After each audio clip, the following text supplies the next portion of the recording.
안녕하세요. 오늘은 수학 교육 과정이나 숫자 아니면 정말 산술, 함수 이런 거에 대한 얘기가 아니라 일상생활에서 제가 수학을 쓴 예를 좀 설명을 드리려고. 저는 평소에 일상생활에서 많이 수학을 쓰거든요. 그래서 제가 함수 시리즈를 할 때 세상은 사실 함수다라는 얘기를 한 것처럼 저는 정말로 주변을 많이들 수학으로서 풀어보려고 그냥 재미로라도 그렇게 생각을 많이 하는데, 그래서 제가 오늘 가지고 온 거는 제가 정말로 한번 알아보고 그리고 의사결정에 사용을 했었던 나의 청약 당첨 확률이 몇일까, 요거를 제가 한번 소개를 좀 해드리려고 하거든요. 결국 이런 것들은 우리가 살아가면서 의사결정을 하는 데 있어서 상당히 중요한 역할을 하고 있다고 볼 수 있죠. 그리고 제가 이제 30대다 보니까 30대 직장인들이 보통 주택에 대해서 상당히 많이 고민을 하거든요. 주택을 구매를 해야 될지, 세를 살아야 될지, 혹은 청약이라는 제도를 통해서 도전을 해봐야 될지. 그래서 그 사례를 한번 설명을 해드리려고 합니다. 그래서 모든 청약은 아니고, 사실 제가 오늘 설명드릴 거는 신혼부부만 해당이 되는 청약 당첨 확률을 구하는 방법입니다. 그리고 결론이 상당히 재밌거든요. 당첨 확률이 90% 이상이라는 결론이 나오는데, 이 얘기를 한번 들어보셨으면 좋겠어요. 일단 제가 이런 거에 대한 고민을 처음으로 하게 된 이유는 바로 친구들이랑 이제 청약을 해야 될지, 혹은 주택을 구매를 해야 될지, 혹은 청약을 어떤 식으로 해야 될지, 이 신혼부부들이 어떤 식으로 전략을 짜야 될지에 대해서 얘기를 하다가 저는 A라고 주장을 했습니다.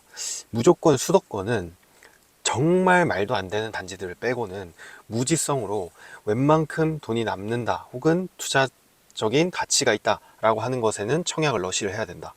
이게 결국 신혼부부에게 주는 특별공급이라고 하는, 이 나라가 제공해주는 하나의 기회를 제대로 활용할 수 있는 방법이고, 이 A가 맞다 라고 얘기를 했었는데, 주변 친구들은 아니다, 이 특별 공급은 정말 소중한 기회이니만큼 난 로또 청약, 정말 한 3억에서 5억은 남는 그런 단지에만 신중하게 사용을 하겠다.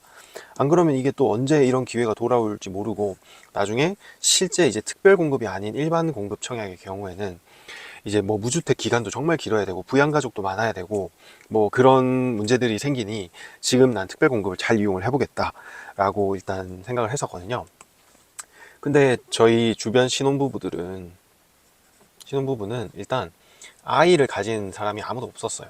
그리고 사실 소득 요건도 만족을 하는 친구들도 있었지만, 약간 조만간 이제 곧 1, 2년 이내에 넘게 되는 그런 친구들도 있었죠. 근데 소득 요건을 넘게 되면 애초에 자격 요건이 안 되니까 소득 요건은 이제 만족을 하는 상황이라고 보면, 이제 아이가 없고 소득 요건만 만족하면 사실 경쟁에서 상당히 밀릴 수밖에 없거든요. 이거는 이제 특별공급을 한번 지원을 해보신 분이면 알겠지만, 쉽게 얘기하면 결국 아이가 한 명보다 두 명일 때 당첨이 먼저 되고, 두 명보다 세 명일 때 먼저 되고, 결국 그런 방식으로 진행이 된다고 볼 수 있습니다. 그런데도 저는 이런 거랑 상관없이 무조건 무조건 수도권 무지성 청약 러쉬를 해야 된다.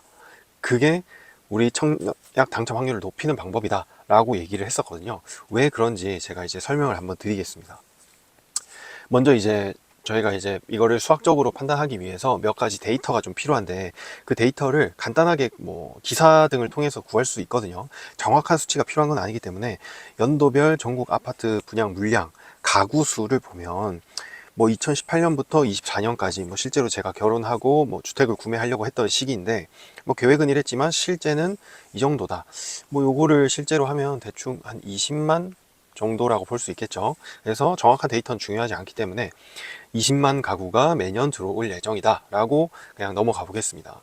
그리고 두 번째로, 그러면 이제 특별 공급을 했을 때 경쟁률이 얼마나 되는가, 요런 걸 봐야 되는데, 시세보다 4억 이상 싸다. 그러니까 제 경험상 3억에서 5억 정도 남는 단지들은 보통 이제 로또 청약이라고 얘기를 많이 하고, 그런 경우는 경쟁률이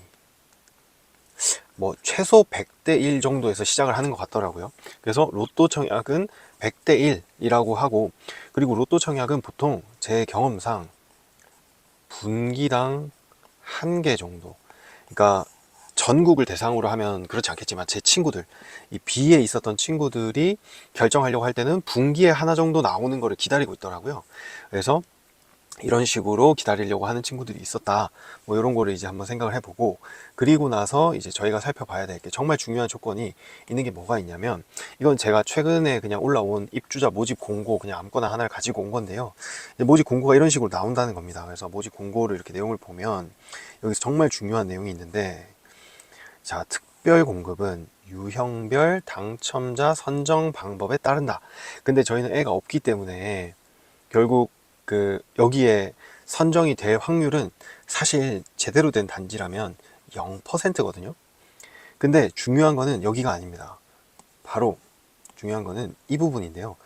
특별 공급 유형별로 입주자를 선정하고, 남은 주택은 다른 특별 공급 유형의 신청자 중 입주자로 선정되지 않은 분. 지금 이 말을 그 사람들을 대상으로 추첨을 한다 라고 했죠. 지금 이 말을 한번 정확하게 이해를 해보면, 만약에 100세대를 뽑는데 이 사람들을 저희가 뽑을 건데, 만약에 1000명이 지원을 했어요. 그러면 그리고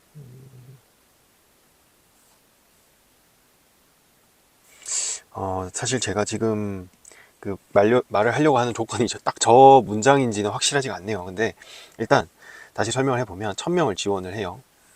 그리고 제가 지금 설명을 드리려고 하는 거는 100세대니까 여기서 100명을 선발을 하겠죠. 그러면 900명이 자녀로 남을 거잖아요. 근데 여기서 이 100명을 선발하고 나서 부적격이라고 하는 사유가 생기는 사람들이 있거든요. 그러니까 이게 정말 어이가 없는데, 부적격 사유는 뭐 나이를 잘못 썼다던가, 뭐 통장에 있는 금액을 잘못 썼다던가, 뭐 그 기간을 잘못 썼다던가 하는 그런 사유들이 엄청나게 생기는데, 그게 제가 통계를 어디서 봤는데 10%에 달한다고 하더라고요. 그러니까 100명을 선발을 했으면 최소 10명은 부적격자가 된다는 거예요. 그럼 이 10명에 대한 거를 어떻게 배정을 하냐? 그때는 더 이상 아이 수나 그런 것들을 전혀 고려하지 않고 이 900명한테 추첨을 통해서 돌려버린다는 거죠. 제가 이렇게 진행이 된다는 걸 알고 나서 무조건 A 전략이 옳다라고 주장을 한 거거든요. 그래서 지금 이제 이러한 내용들을 가지고 1년 동안 내가 무지성으로 넣는 것과 로또 청약을 했을 때 어떻게 확률이 계산이 되는지 한번 제가 계산을 한번 해보도록 하겠습니다. 이제 지금까지는 뭐 사전 설명이었고요.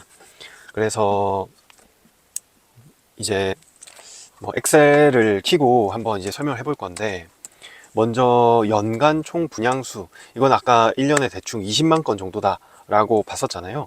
그리고 연간 총 사업장 수, 즉 아파트가 총 몇 개 지어지냐 라고 하는 걸 찾아보니까 보통 250건 정도라고 하더라고요. 그러면 수도권 총 분양수, 그러니까 정말 지방까지는 다 넣을 수는 없으니까 그걸 보면 수도권은 보통 수도권은 전체 총 분양의 반 정도가 수도권에 이루어지는 것 같더라고요.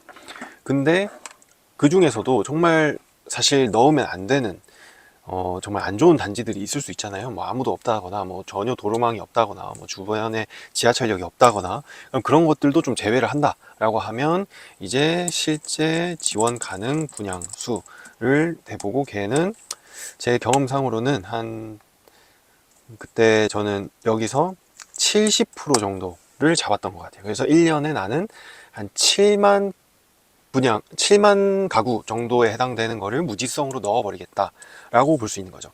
그러면 이제 총 분양 수에서 여기 사업장 수를 한번 나눠보면 이제 한 사업장당 이 800호를 지원을 한다는 걸 알 수 있잖아요. 그러니까 내가 이제 지원할 총 사업장 수를 내가 지원할 사업장 수는 아까 위에서 250 중에서 반을 나누고 그 중에서 한 70% 정도, 네, 그래서 나는 한 87개 정도, 87.5개 정도의 사업장을 지원을 할 거고, 근데 거기는 총 사업장에서 800세대 정도를 지원을 한다고 했잖아요. 그러면 거기는 일반 공급이 또 있거든요. 그러면 특별 공급 수량을 또 따로 떼보면, 특별 공급은 보통 일반의 50% 정도를 지원을 하거든요. 그러면 50% 정도다. 그러면 내가 지원할 사업장은 총 87.5개고 그 중에서 특별 공급은 각 사업장당 400개 정도다 라는 걸 알 수가 있죠. 그러면 이제 특별 공급에 대한 경쟁률을 생각을 해봐야 되는데, 특별 공급 경쟁률은 아까 뭐 기사를 한번 봤을 때 보통 10대 1 정도가 수도권의 평균이고 10대 1이 수도권의 평균이고, 로또 청약 경쟁률은 100대 1 정도가 된다라는 거를 이제 생각을 해볼 수 있습니다. 근데 또 10대 1이라고 하면 너무 안 좋은 단지까지 넣을 수 있으니까, 조금 괜찮은 단지들은, 내가 지원할 사업장 안에 있는 것들은 특별공급 경쟁률이 조금 높을 수 있죠. 그래서 그거는 20으로 한번 올려 보겠습니다.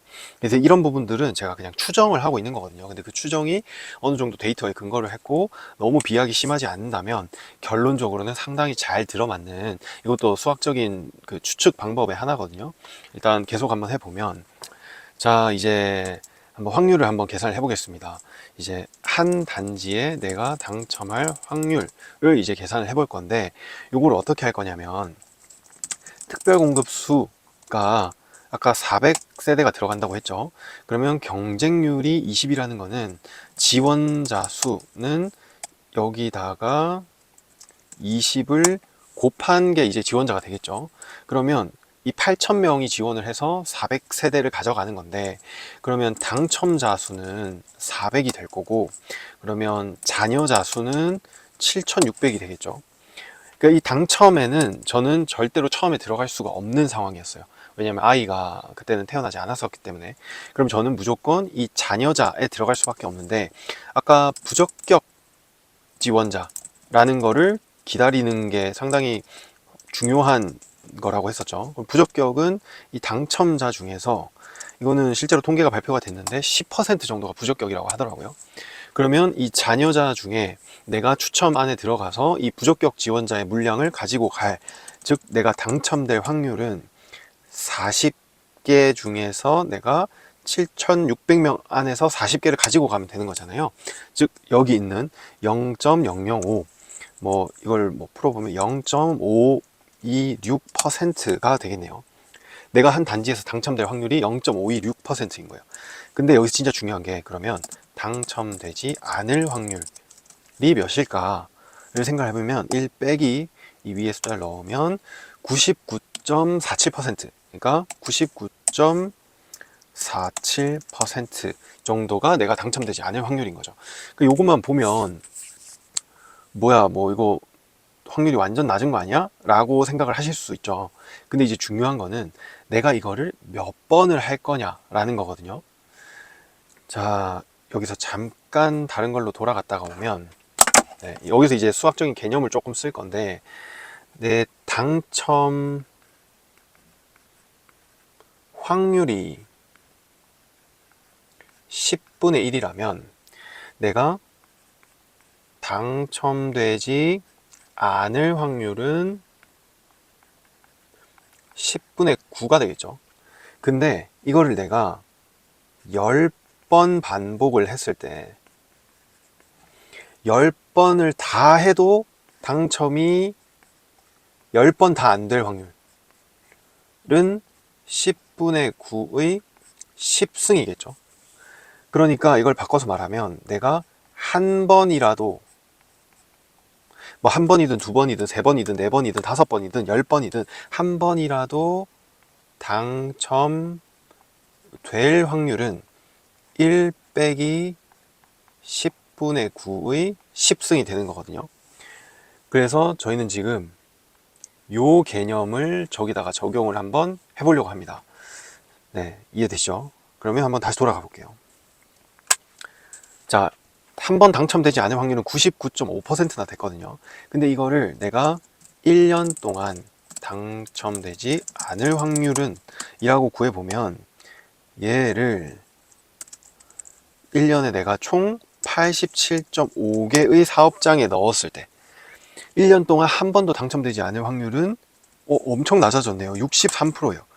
그 말은 1년 동안 한 번이라도 당첨될 확률이 1 빼기 이거인 거고, 즉 37% 정도가 1년 동안 내가 한 번은 당첨이 된다는 거죠. 근데 신혼부부는 나라에서 7년 동안 인정을 하고 있거든요.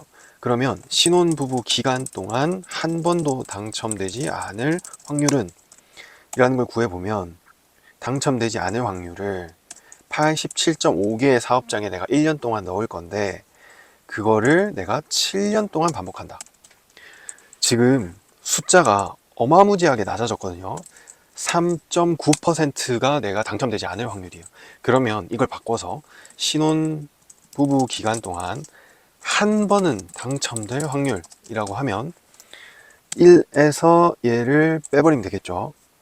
즉 96%. 내가 신혼부부 기간 동안 지금 적당한 사업장에 1년에 87개 정도를 수도권에 계속 넣어서 부적격 지원자의 물량을 내가 가지고 와서 추첨으로 당첨될 확률이 바로 96%인 거예요. 자, 그러면 이거를 제가 이제 한번 여기다가 써놔 보겠습니다. 자, 나의 A 전략은 결국 96%의 확률로 당첨이 된다라는 것을 알 수 있는 거죠. 자, 그럼 이제 B 전략에 대해서도 한번 생각을 해봐야 될 거잖아요. B 전략도 이제 한번 마찬가지로 여기서 반복을 한번 해보겠습니다.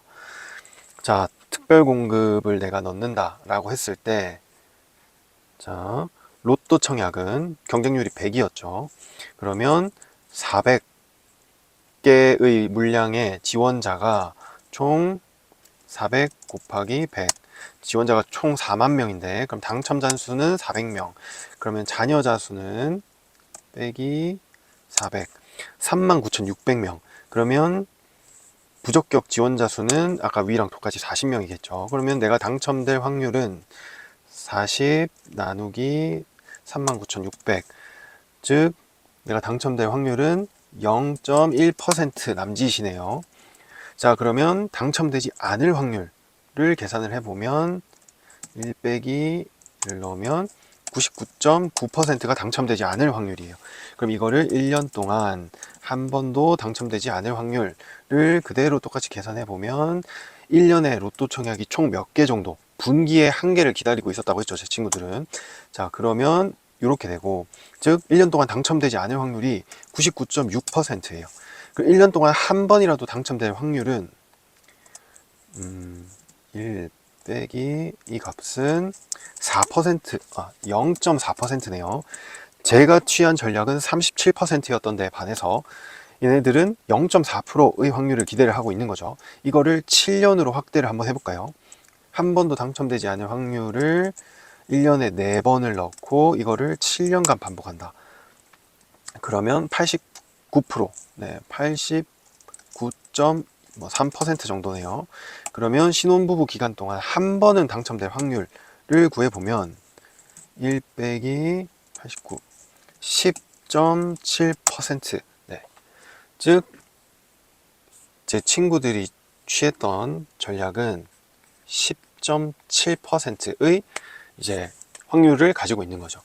근데 이 로또 청약으로서 기대할 수 있는 수익은 3억 수준이었고, 그리고 제가 넣을 당시에 사실 지금은 이 전략이 맞다라고 말을 하기에는 너무 철진한 전략인 것 같아요. 제가 이걸 넣을 당시에는 수도권에 몇 개를 걸러내고 1년에 한 100개 정도 되는 단지는 최소 5천만 원 이상은 남는 단지들이었거든요. 최소. 그렇기 때문에 이제 이걸 통해서 이제 저는 어떻게 계산을 했었냐면,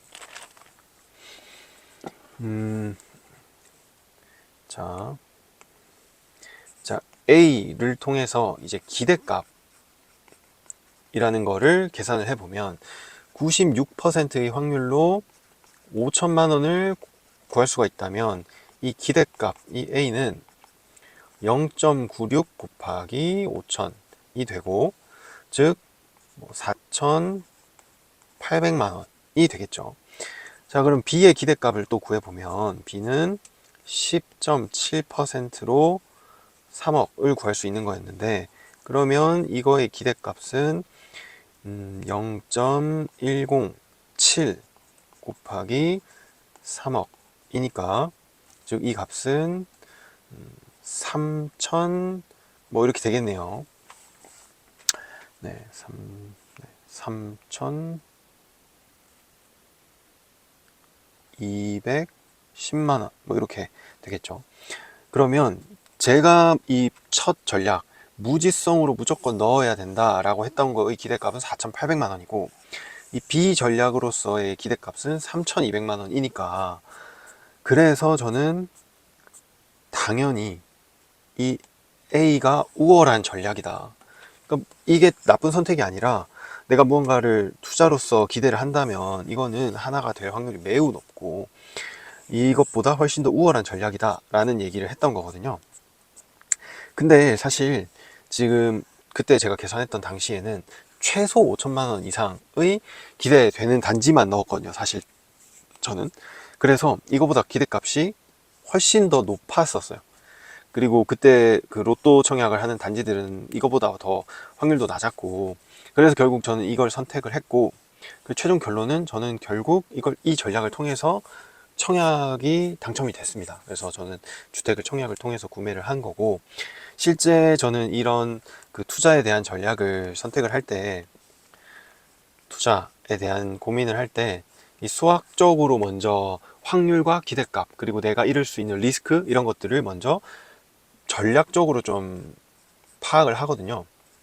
결국 이런 것들이 큰 회사들이 하고 있는 것들도 있고, 개개인이라고 해서 그런 거에 대한 판단을 굳이 안 할 필요는 없잖아요. 그리고 거기에 막상 들어가는 수학적인 개념은 상당히 간단한 거 밖에 없고, 뭐 일부 추정을 했을 때 추정이 좀 틀리면 어때요? 그래서, 그리고 한번 제가 계산을 한 걸 한번 따라가 보시면, 그 추정을 실제 값으로 히스토리를 찾아도 이 기대값이 90% 이상이라는 거에는 크게 변화가 없을 거예요. 이거는 제가 정말 장담할 수 있거든요.